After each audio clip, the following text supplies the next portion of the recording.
Okay, this is the second part of outcome 1. It really looks at care provision.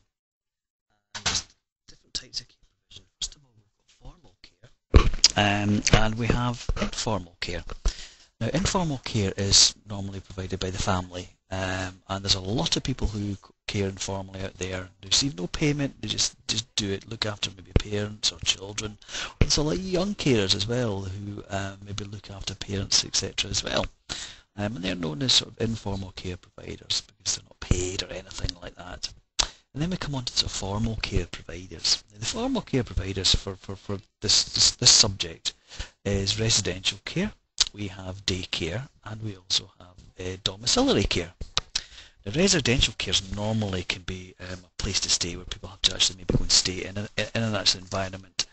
And these can include things like care homes, for example. They include hospitals, or they could include respite care services where somebody maybe goes for a weekend or a week or 2 weeks, normally to give the carer a rest of some way.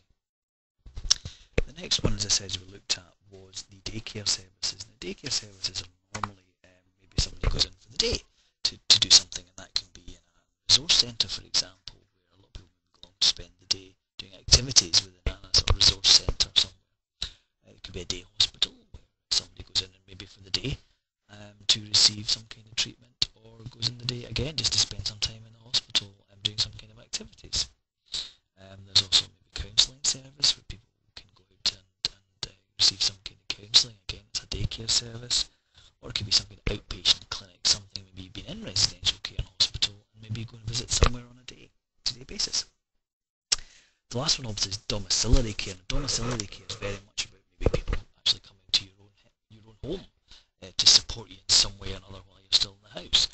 And these can be things like a home carer, for example, could be a health visitor, could be community psychiatric nurses, it could be district nurses, it could be all kinds of people coming in to support you, to allow you to live at home.